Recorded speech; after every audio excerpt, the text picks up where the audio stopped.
Ok, aujourd'hui je te parle de l'aspect mental du tennis. Le tennis, ce sport qui rend dingue, c'est le titre du livre de Gilles Simon et ça illustre bien ce qui va suivre.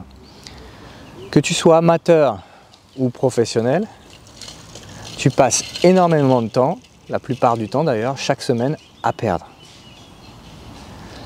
Plus encore, si par exemple, j'ai regardé juste avant cette vidéo, la saison de Hugo Gaston. Hugo Gaston, 81e mondial, fabuleux.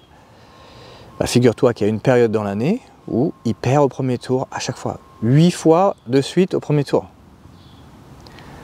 Encore plus marquant, l'année dernière, Dan Evans, il était à 13 victoires, 17 défaites, 21e ou 23e mondial, son meilleur classement. Incroyable, non? Bref, qui que tu sois, tu vas avoir besoin de savoir gérer ces défaites. Parce que si tu ne sais pas gérer, c'est la spirale infernale. C'est la frustration au départ, après c'est je suis vraiment nul, après c'est dépression, j'arrête le tennis, je passe à autre chose. Ok? Donc, on peut faire mieux que ça. Qu'est-ce que c'est la solution? Les solutions en tout cas. La première solution et le plus important, c'est de ne pas te juger sur les résultats.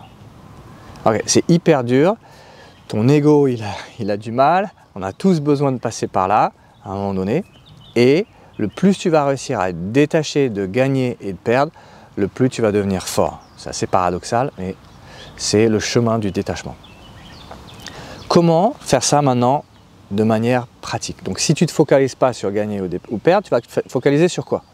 Eh bien, tu prends ton cahier, tu prends ton stylo et tu vas mettre 2 colonnes. Première colonne, positif. Qu'est-ce que tu as amélioré sur cette période? Ça peut être sur ce match ou c'est cette période de tournoi où ça ne gagne pas. Et peu importe si ça gagne ou ça ne gagne pas, tu fais ce travail. Première colonne, ok. Alors, ok, j'ai mis en place quelque chose au niveau du mindset. J'ai tenté d'avoir plus de fire parce que je sentais que j'étais un peu trop mou. Ok. Mindset, c'est tout en haut dans la hiérarchie. Donc, super. Ensuite, un peu plus bas dans la hiérarchie, tu as la stratégie, l'aspect mental. Okay. Qu'est-ce que j'ai tenté de faire? Est-ce que j'ai tenté de faire plus de services volés? Est-ce que j'ai tenté d'être plus proche de ma ligne? Est-ce que j'ai tenté de faire plus de séquences où je peux utiliser mes coups forts? Ok. Ensuite, physiquement, qu'est-ce que j'ai tenté de faire pour être meilleur? Enfin, techniquement, est-ce que j'ai mis en place quelque chose de technique? Souvent, quand on met en place d'ailleurs quelque chose de technique, c'est pas là où on a les meilleurs résultats. C'est plus tard, c'est un investissement pour la suite. Bref, cette colonne, elle est hyper importante pour que tu prennes conscience et confiance de « Ok, en fait, je fais le travail, je fais des efforts. » Ensuite, la deuxième colonne, c'est « Qu'est-ce que je peux améliorer ?» Et là, de la même manière, je me pose et je me dis, bon, sur la gestion des émotions, je me frustre rapidement, je peux m'améliorer. Bon, donc ça, les émotions, tout en haut encore. C'est comme le mindset, c'est hyper haut, c'est tout en haut de la hiérarchie. Deuxièmement, je me rends compte que je ne tiens pas vraiment physiquement, ou alors que je me déséquilibre, mon jeu de jambes, il n'est pas idéal. Je me rends compte que mon relâchement, je me tends trop souvent. Et du coup, je perds en longueur de balle, je perds en qualité de frappe. Je me rends compte sinon que mon pourcentage de service, il n'est pas top. Alors qu'à l'entraînement, je suis bien, hop, encore une fois, quand il y a des émotions, boum, c'est mort, je perds mon pourcentage et du coup, je me fais breaker de cette manière-là. Enfin, une dernière chose possible, c'est que je me rends compte que je ne suis pas vraiment clair dans ma tête sur mes schémas de jeu et que j'ai besoin d'avoir des schémas clairs sur lesquels je peux revenir quand je ne sais plus quoi faire. Voilà des idées que tu peux mettre dans cette deuxième colonne. Et du coup, tu peux te rendre compte avec ce type de feedback, donc positif et reste à améliorer, qu'au final, c'est hyper positif. C'est ok, j'avance, je fais des efforts, et puis, tiens, il y a encore d'autres efforts, et puis voilà, j'avance dans mon chemin.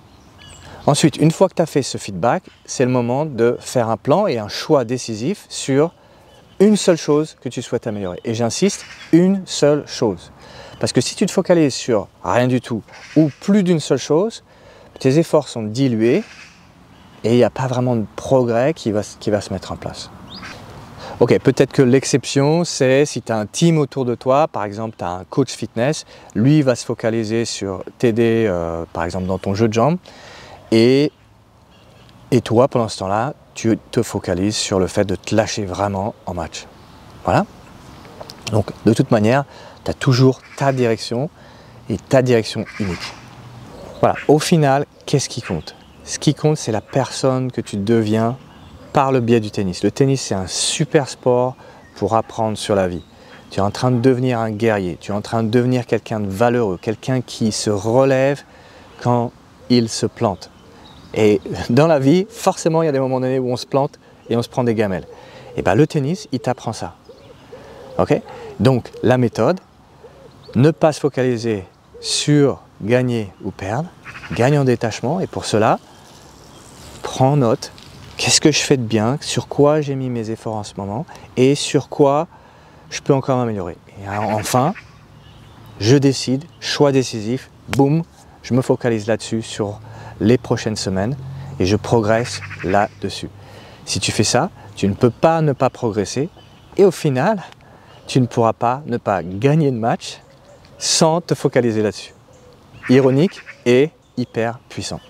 Allez, bon courage à toi!